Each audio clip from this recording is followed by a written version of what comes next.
Sir आपकी आवाज़ नहीं आ रही। Okay, thank you very much.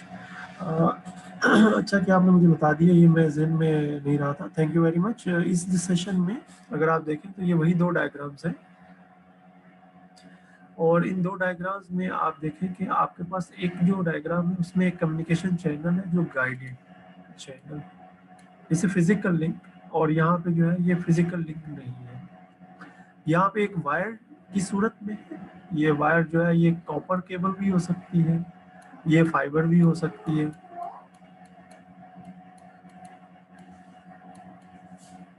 Generally ये दो मीडियम ही यूज़ किए जाते हैं, और यहाँ पे चूँकि जो है वो कोई चैनल है नहीं, तो इसको हम जो है वो कैटेगराइज नहीं कर सकते कि ये कौन सा चैनल है। इसको सिर्फ अनगाइडेड चैनल है, वायरलेस चैनल है ये। इसमें आपके पास चूँकि फिजिकल कनेक्शन होगा, और यहाँ पे जो है वो एंटीनास लगे हुए हैं, जो ट्रांसमीटर एंटीना है और रिसीविंग एंटीना है।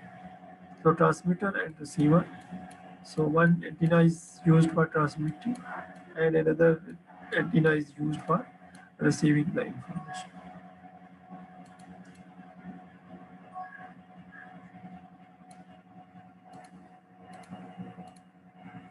Okay, when we talk about the cable,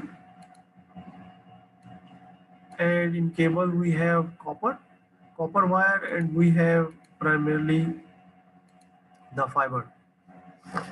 So usually copper cable is used in a twisted pair. Why it is twisted? So that the electromagnetic effects are minimized. क्योंकि जब communication जो है उसकी frequency जब हम ज़्यादा करते हैं, तो फ्रीक्वेंसी ज़्यादा होने से जो सिग्नल की जो फ्रीक्वेंसी है, अगर नंबर ऑफ जो उसके ये नंबर ऑफ साइकिल्स है उनको अगर हम इंक्रीज करते हैं, तो उस सूरत में क्या होता है कि इलेक्ट्रोमैग्नेटिक फील्ड पैदा होता है, और वो इलेक्ट्रोमैग्नेटिक फील्ड इंटरफेयर करता है, और जो नॉइस की सूरत में जो है वो इंफॉर्मेशन को डिस्टॉर्ट करता है। तो इसको प्रिवेंट करने के लिए एक सिलसिला बनाया गया है जो कहलाता है ट्विस्टेड पेयर। ट्विस्टेड पेयर क्या है? सिंपली जो केबल है उसको ट्विस्ट कर दिया जाता है, और इससे क्या होता है, इलेक्ट्रोमैग्नेटिक इफेक्ट्स जो है वो ख़त्म हो जाते हैं या कम हो जाते हैं, यानी फिर वो इंफॉर्मेशन को इफेक्ट नहीं करते। इसके मुकाबले पे जो है वो हमारे पास फाइबर ऑप्टिक है। फाइबर ऑप्टिक जो है उसमें आप देखें तो it is primarily the communication is based on light. LED होती है ना, एलईडी, इसमें एलईडी लगी हुई होती है, सो वी यूज एलईडी।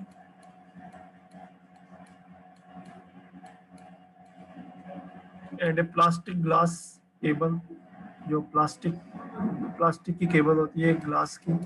और इसी तरीके से लाइट सेंसर जो है वो हमारे पास जो एलडीआर होता है ना, लाइट डिटेक्टिंग या resistor which is varies with the light dependent resistor. Okay, so so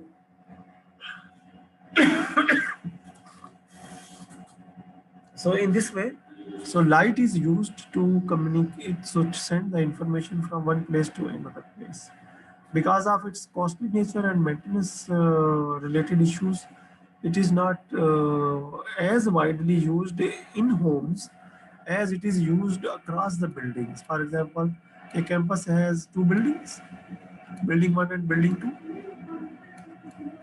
and building 2, and these two buildings are then connected through fiber cable. This is the usual setup which is found, and similarly in telecommunication as well, the fiber is now reached to the first home of user. जो user है उनकी telephone के साथ जो सबसे पहला link है या पहला कनेक्शन है, वहाँ तक उन्होंने फाइबर को बिछा दिया है। इससे फ़ायदा क्या होता है? Fibre has a feature of carrying more data और प्रोवाइडिंग मोर बैंडविड्थ। और फाइबर में मल्टीपल जो यूज़र्स हैं they can also share the bandwidth in a different way, जो कि कॉपर में मुमकिन नहीं है। क्योंकि कॉपर में एक ही चैनल होता है, लेकिन ग्लास के अंदर जो है, या यूँ समझिए कि प्लास्टिक की केबल के अंदर जो है वो मल्टीपल चैनल बनाए जा सकते हैं। तो अगर आप देखें इसमें केबल, कॉपर केबल में तो सिंपली कॉपर है और उसकी ट्विस्टेड केबल है, और उसको जो है वो शील्डिंग की गई है पीवीसी से, यानी जो सिंपल प्लास्टिक होती है उससे उसकी शील्डिंग की जाती है। लेकिन यहाँ पे जो है बाकायदा जो फाइबर ऑप्टिक है उसमें कोर होती है, यानी उसके जो फाइबर ऑप्टिक के जो बिल्कुल अंदर वाला हिस्सा है उसको कोर कहते हैं। कोर के बाद जो है वो उसकी क्लेडिंग होती है, क्लेडिंग होती है, और इसी तरीके से इसकी भी शील्डिंग होती है, ताकि जो है ये एक प्रोटेक्टिव उसमें हो। ठीक है, केबल की ये जो शीट, ये शील्डिंग से रिलेटेड। ठीक है, so light emitting diode and light sensor which is LDR, light dependent register. तो इस सूरत, इस तरीके से जो है वो कम्युनिकेशन जो है वो होती है जब हम गाइडेड मीडियम की बात करते हैं।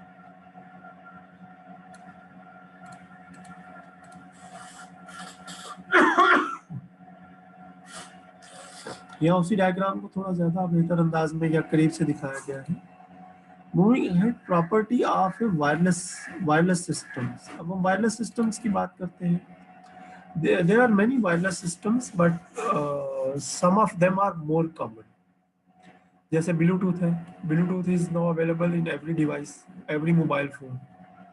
Infrared है, not available in every device but usually used with the projectors, for example, air conditioning units, for example, and TV, for example. So this is Wi-Fi is also commonly used in our world. Zigbee is also a variant of Wi-Fi, but it is used for primarily a power efficient solution.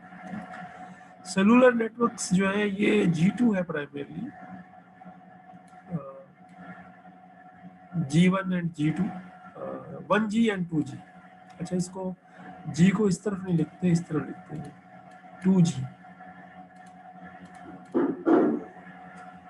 1G जो है वो analogue है, और 2G जो है ये digital है, cellular networks. हम 3G और 4G को भी इसी एरिया में लिखना चाहेंगे। Then there is a WiMAX, और and also there is LMDS, ठीक है, local multi point distribution service. WiMAX की एक चीज देख लीजिए जो खास बात है। WiMAX, it's range is 10 kilometres. तो यू कैन इमेजिन कि जो टेक्नोलॉजी इन पे जो डिफरेंट टू टावर्स के दरमियान में जो वाईफाई यानी जो वायरलेस टेक्नोलॉजीज यूज हो रही हैं, they are primarily based on WiMAX।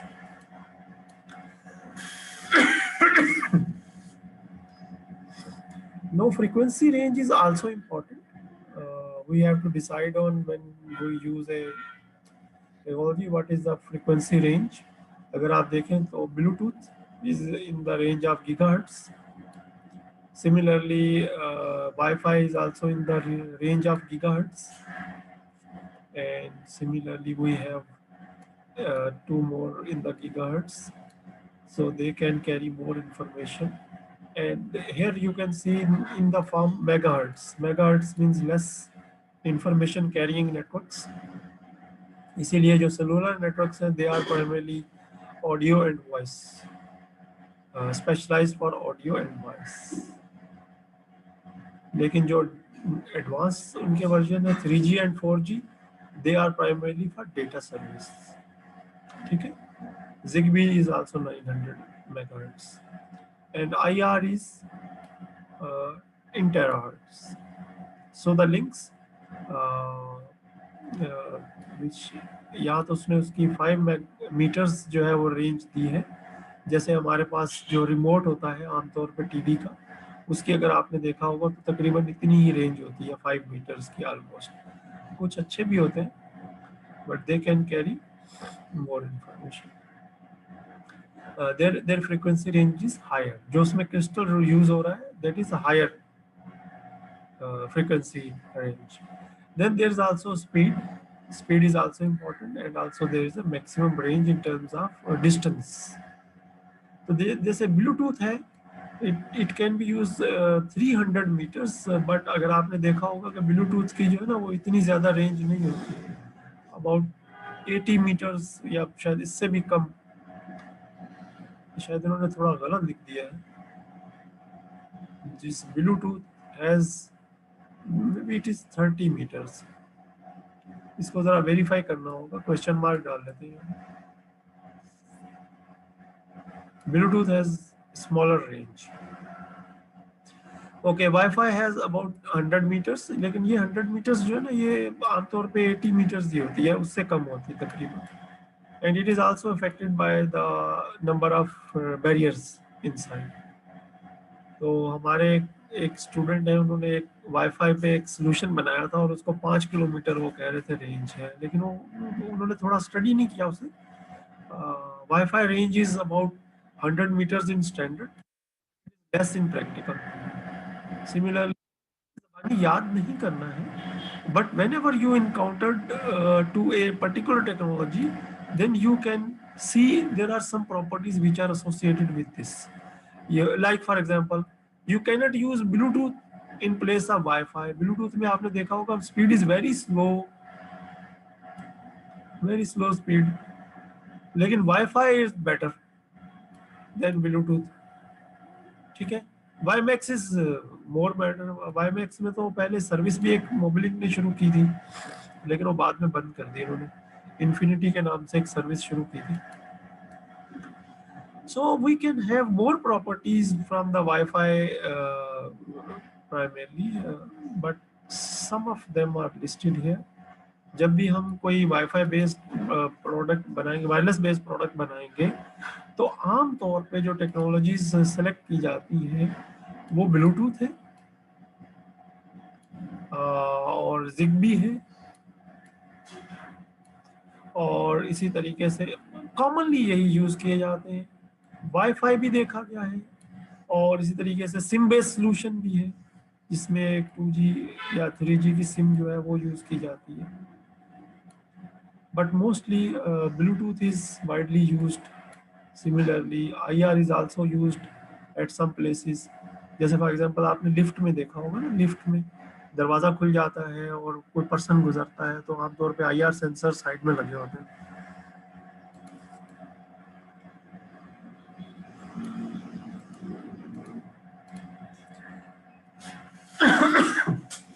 Now in this slide, it is linked with the main hospital, and as you can see, this hospital is connected with pharmacy, with a medical school or college.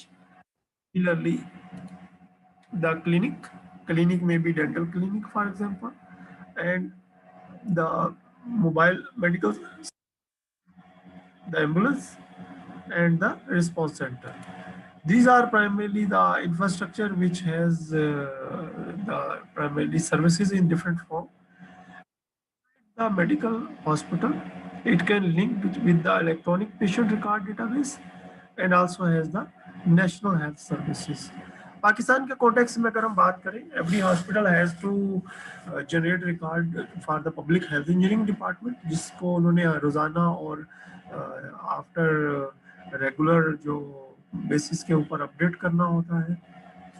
And similarly they have patient record database servers. अब चूंकि cloud services are no available and they are cheap, so most of the information is now available directly copied to the internet, except the sensitive medical information, जिसमें के for example x-ray data, x-ray है और इसी तरीके से diagnostic reports हैं और different examinations हैं, उनके रिकॉर्ड्स हैं। So they are kept in a safe location and the applicable.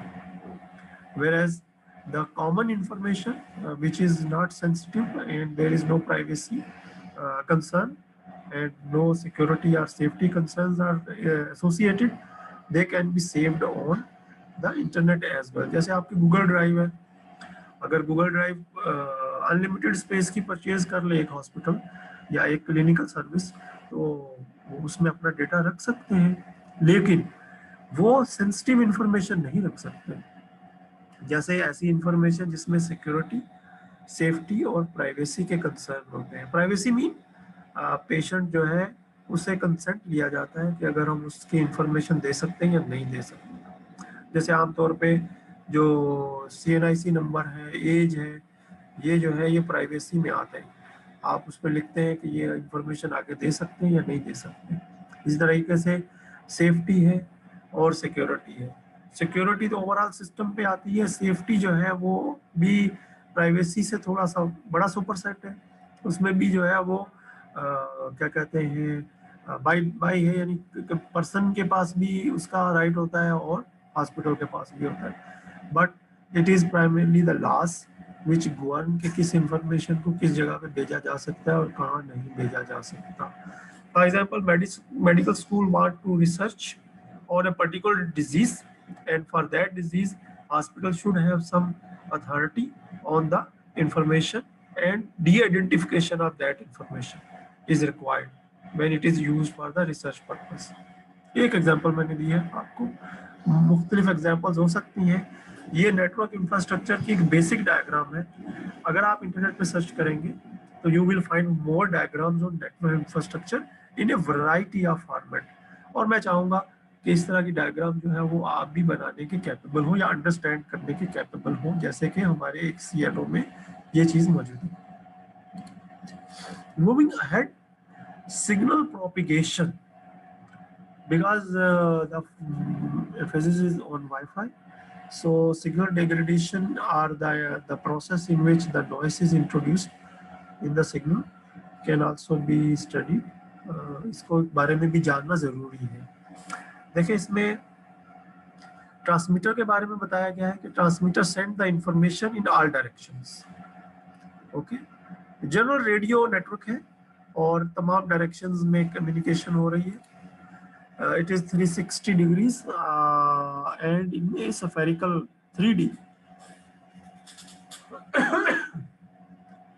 एक मिनट की ब्रेक चाहिए, पानी पीना चाहता हूँ, मैं पानी यहीं ले आता हूँ, एक मिनट दीजिएगा।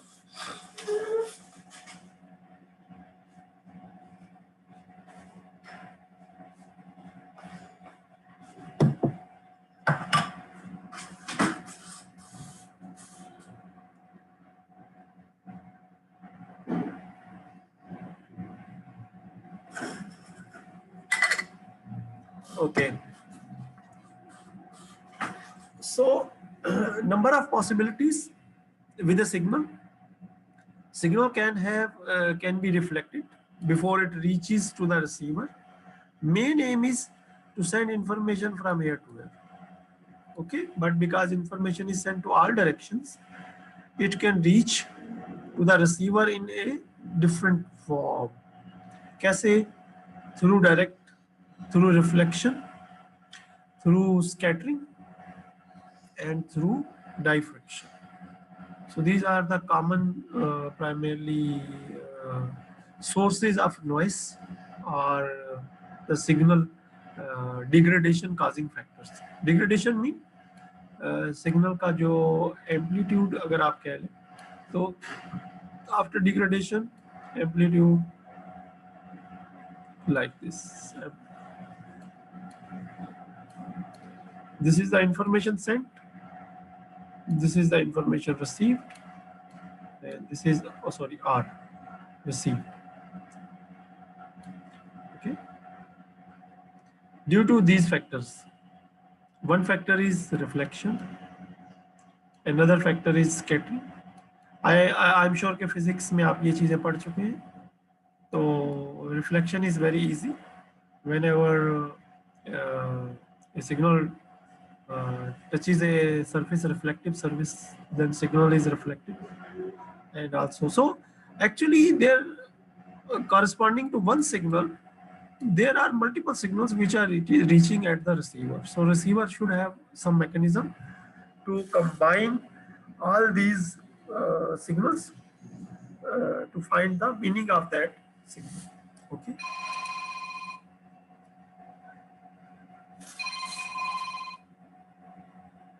जी हेलो, अस्सलाम वालेकुम जी sir.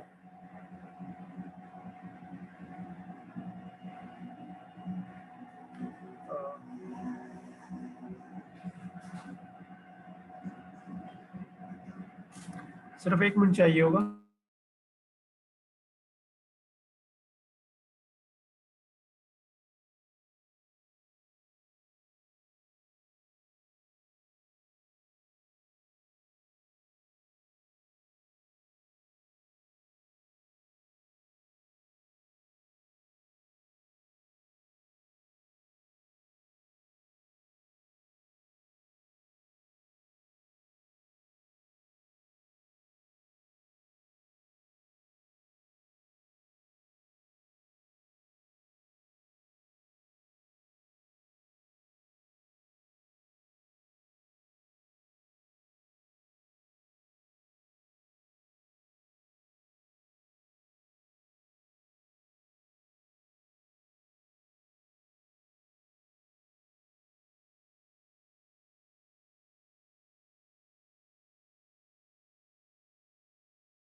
Okay, thank you very much. असल में आपके प्रोजेक्ट के सिलसिले में ही हमने एक रास्पबेरी पाई जो है वो यूनिवर्सिटी से मंगवाया है, ताकि रास्पबेरी पाई और आर्डिनो के दरमियान जो कम्युनिकेशन है ना उसको हम बाकायदा एक्सपेरिमेंट बना के तो आप लोगों के लिए ऑनलाइन कर दें। इससे फ़ायदा क्या होगा? इससे फ़ायदा ये होगा कि आपकी बहुत सारी टास्क जो है ना उनको हम आहिस्ता आहिस्ता ऑटोमेट कर देंगे, ताकि जो कम्युनिकेशंस हैं आप लोगों को भी आसानी होगी। हमारे नेक्स्ट जो स्टूडेंट आ रहे हैं ना, आपके जो जूनियर आ रहे हैं, अब उन्होंने भी माशाल्लाह अपने प्रोजेक्ट डिसाइड करने हैं। आप लोगों को तो जो सीनियर बैच है उसको तो एक अच्छा एडवांटेज मिल गया ना, उनको आगा खान के प्रोजेक्ट मिल गए। अब हमने अपने जो जूनियर बैच है उनको भी एक अच्छी इंडस्ट्री के प्रोजेक्ट दिलवाने हैं, ताकि वो भी जो है वो आगे कम से कम आपसे एक स्टेप आगे ना निकल पाए तो आपके एक स्टेप आपके साथ तो हो। ओके, एनी हो। So there are different sources which actually cause signal to degrade। ठीक है, सिग्नल के अंदर जो है वो डिग्रेडेशन, एक होता है अपग्रेड, एक होता है डिग्रेड। अपग्रेड मींस चीज को बेहतर करना, एक होता है डिग्रेड, चीज को खराब करना। तो सिग्नल जो है उसको वो खराब करते हैं। ओके, थोड़ा इसका डेटा जो है रेनफॉल से भी इसकी इफेक्ट होता है, वाईफाई रेनफॉल से भी इफेक्ट होता है। अगर आप देखें तो जो 50 गीगाहर्ट्ज है उसके ऊपर जो है वो जैसे जैसे रेनफॉल रेट बढ़ रहा है, जैसे वैसे वैसे जो है वो एटीन्यूएशन, यानी जो एटीन्यूएशन है उसमें भी इजाफा होता जा रहा है। जैसे रेनफॉल 60 mm है तो इस सूरत में जो है वो एटीन्यूएशन तकरीबन 15 dB के आसपास है। 1 मिनट दीजिएगा, मैं बहुत ज़्यादा कॉल्स आ रही हैं आजकल। जी उस्मान बताइए। मैं ठीक हूँ उस्मान भाई, मेरी क्लास है, मैं क्लास के बाद आपको कॉल करता हूँ। हाँ ओके, थैंक्स। जी कुछ और स्टूडेंट भी असल में हमें ज्वाइन कर रहे हैं। फूड साइंस का हमारा प्रोग्राम काफ़ी सक्सेसफुल अल्हम्दुलिल्लाह रहा है, और भी कुछ लोग जो हैं वो मुख्तलिफ यूनिवर्सिटी से अब हमारे पास। Okay, so as the rainfall primarily जो है वो इंक्रीज हो रहा है, वैसे वैसे जो है वो डिग्रेडेशन यानी जो एटीन्यूएशन है यानी डिग्रेडेशन है वो भी ज़्यादा होती जा रही है। 50 गीगाहर्ट्ज में बहुत ज़्यादा ऑब्वियस है, क्योंकि ये बहुत तेज़ी से, जबकि जो 10 गीगाहर्ट्ज है इसमें बहुत कम है, इसमें इतनी ज़्यादा जो है ना वो वेरिएशन नहीं है। इवन अगर आप देखें तो 120 मिलीमीटर पर आवर भी अगर रेन हो तब भी जो है वो 5 dB पे भी नहीं जाता एटीन्यूएशन। तो that mean in areas where the rainfall is more, the rainfall ज़्यादा होता है, then we can actually go for the frequency ranges in 10 gigahertz range, not higher range in that areas. Okay, so this is just a simple diagram which shows the effect of rain on the signal primarily. Similarly, the polarization is very important because why the polarization is important? पहले तो polarization मैं आपको समझा देता हूँ. Polarization is usually horizontal polarization and also the vertical polarization. जो signal होता है प्राइमरली ये जो सफर करता है सिग्नल, तो हम आमतौर पे इस तरह बनाते हैं कि ये सिग्नल ये जा रहा है ना, लेकिन सिग्नल जो है वो प्राइमरली इस तरीके से जो है ना वो सफर नहीं करता. सिग्नल किसी भी डायरेक्शन से, यानी अगर आप यूँ समझें कि हॉरिजॉन्टल अगर आपने लगाया हुआ है 3D में, अगर आप इसको देखें तो सिग्नल जो है वो किसी भी यानी फॉलो कर सकता है किसी भी पैटर्न को. तो सिग्नल को एक पर्टिकुलर पैटर्न में ले जाने के लिए उसको सिग्नल को पोलराइज किया जाता है, और आमतौर पे ये काम जो है ना ये इनसे लेंसेज से किया जाता है. लेंसेज जो है उनको हॉरिजॉन्टली रखा जाता है. तो जब अब यहाँ से जब सिग्नल पास होता है ना, तो सिग्नल जो है कुछ किसी तरह का भी हो, यहाँ से जब वो पास होगा ना तो वो एक बहुत अच्छी खूबसूरत सी शेप जैसी हम डायग्राम में बनाते हैं वैसी शेप में आ जाएगा. वैसे सिग्नल ऐसा होता नहीं है. सिग्नल आमतौर पे जो है ना वो एक सर्कुलर फैशन में सफ़र करता है, और सर्कुलर फैशन में किस तरह सफ़र करता है कि उसमें किसी भी जगह पे एक पॉइंट पे सिग्नल हो सकता है, इस जगह पे वो जो है वो प्राइमरली हो सकता है, और इसी तरीके से ये सर्कल आगे इकट्ठे करते चले जाए. अगर यहाँ तक अगर आप देखें, ये मैं थोड़ा सा विजुअल डायग्राम बना रहा हूँ, ये इसका क्रॉस सेक्शन है, ये सिग्नल यहाँ से ट्रेवल करता हुआ जा रहा है और ट्रेवल करता हुआ ये इस जगह पे, इस सर्कल में इस जगह पे मौजूद है. तो अगर मुझे कोई एक अच्छी सी डायग्राम इसकी मिल गई तो वो मैं आपसे ज़रूर शेयर करूँगा. तो सिग्नल को जो है ना वो पोलराइज किया जाता है. पोलराइज करने के बाद सिग्नल को जो है वो सेंड करना और रिसीव करना आसान होता है.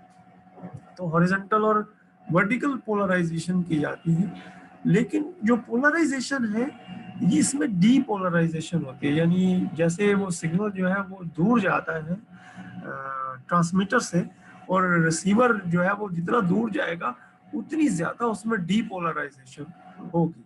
जैसे फॉर एग्जांपल आप किसी को आवाज़ देते हैं तो जो करीब वाला बंदा है वो उसको अच्छे तरीके से समझ लेता है, सुन लेता है, लेकिन जो बंदा थोड़ा दूर बैठा होता है उस तक वो इतने अच्छे अंदाज में वो नहीं सुन सकता उसको.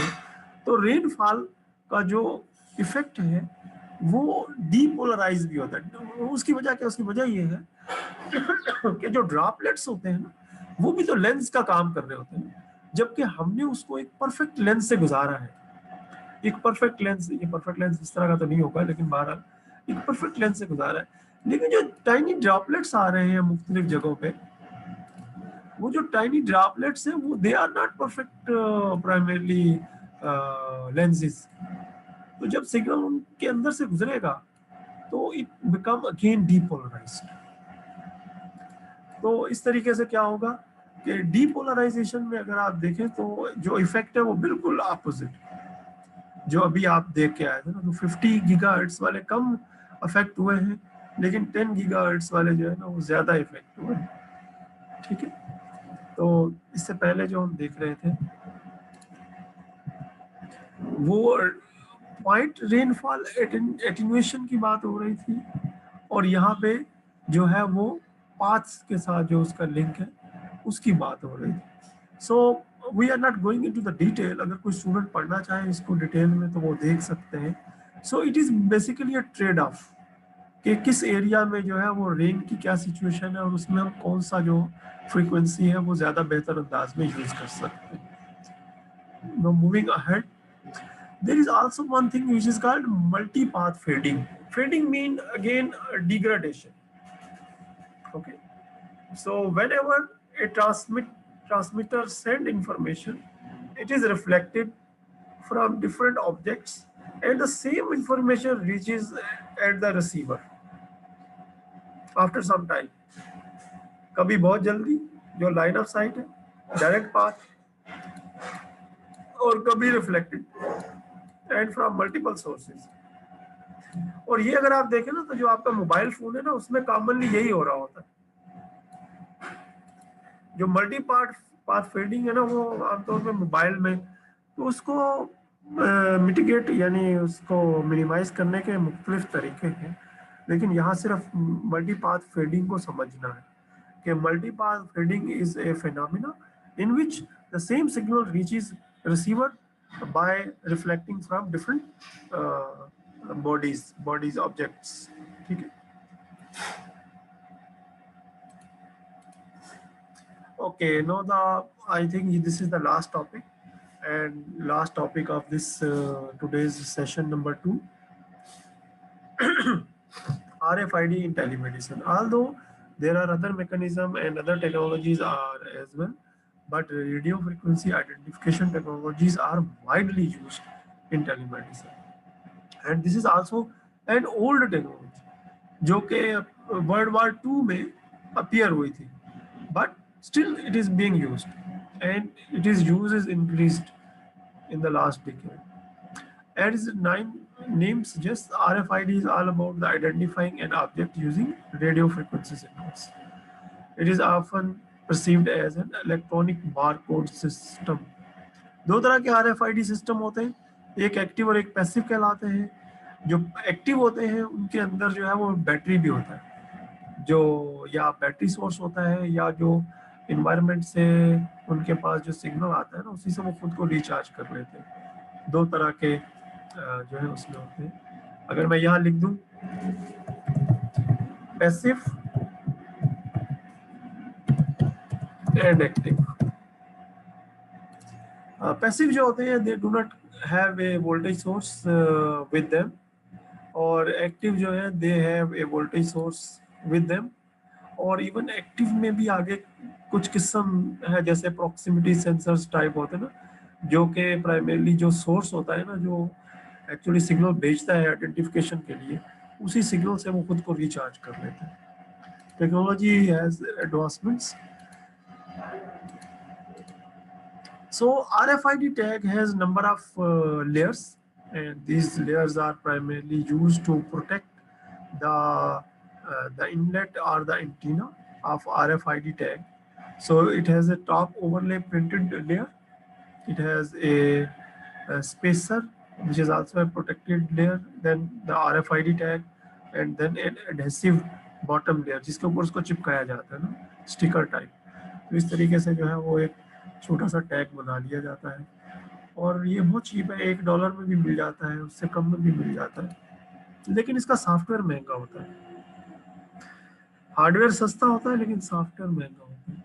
Okay, essentially RFID involves the tags. हम तो हैश टैग को ज्यादा बेहतर जान लेंगे, but there are RFID tags are also that identify an object or reader that read and identify the tags. किताबों में भी इस्तेमाल है इसका, लाइब्रेरी में, वेयर हाउसेज में। These come in various forms: portable or fixed readers, active or passive tags, meaning whether an internal battery is needed to power a given tag in order to respond to a reader. तो reader होता है और tag होता है। तो tag जो है ना, उसको रीड करने के लिए दो तरह के रीडर होते हैं, एक फिक्स होता है और एक पोर्टेबल होता है। आमतौर पे आपने कहीं शॉपिंग सेंटर में गए होंगे तो वहां पे आपको नजर आते हैं। The battery serves the sole purpose of providing a longer read range that allows an active tag to be read from a longer distance. So there are also advantages and there are also some uses. मैं ये चाहूँगा कि ये जो slides हैं ये आप अपने ओन पे रीड कर लें। And no, this is primarily another diagram from the book which shows the access point and the wearable devices by this paramedical staff, some sensors which are attached to the patient जो कि इतने visible तो नहीं है, and there is a source of signal degradation, diffraction, because diffraction is due to the sharp corners, and scattering is usually caused by the soft corners or trees like structures, reflection from buildings usually, and there is no line of sight which is blocked by the ambulance. There's also different type of problems which are present in the environment to the communication. Okay, this slide, which is I think in the last few slides, which highlights some of the equipment which is available in the ambulance. Ambulance के अंदर क्या क्या चीज़ें हो सकती हैं? कार्डियोमीटर हो सकता है, इसी तरीके से मल्टीपल टेली कंसल्टेशन का सेटअप हो सकता है, ब्लूटूथ ईयरफोन फॉर वॉइस हो सकते हैं, वेरिएबल वीडियो कैमरा हो सकता है, मोबाइल कंसोल है, ईसीजी मॉनिटर है, ऑक्सीमीटर है, mobile phone. These are some of the equipment which is can be found in the ambulance and it is mobile.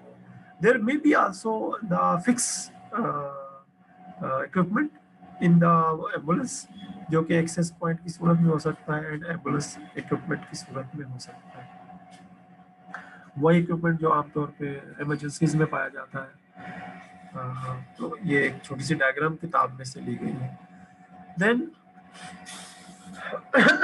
you are already given with the quizzes and assignments, and fortunately we have the LMS now available. LMS जो है वो अब हमारे पास आ गया है. LMS को मैं अभी देख रहा हूँ कि LMS के ऊपर आपके कोर्सेज नज़र आने शुरू हो गए हैं, तो उसको मैं अरेंज कर लेता हूँ. जैसे ही मैं LMS को अरेंज कर लेता हूँ तो आपको मैं बता दूंगा कि आपने फिर जो क्विजेज हैं और जो असाइनमेंट्स हैं उनको सबमिट करना है. ठीक है, but in the form of groups. There are two different groups, two different courses, but I will shift the students to one course, and then they can find their assignment quizzes here. ठीक है, अब यहाँ पे अजान हो रही है और हमारा कोर्स भी सेशन भी ऑलमोस्ट जो है वो एंड हो गया है.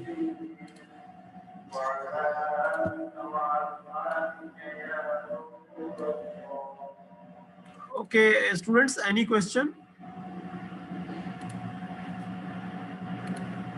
No, sir. No, no, sir.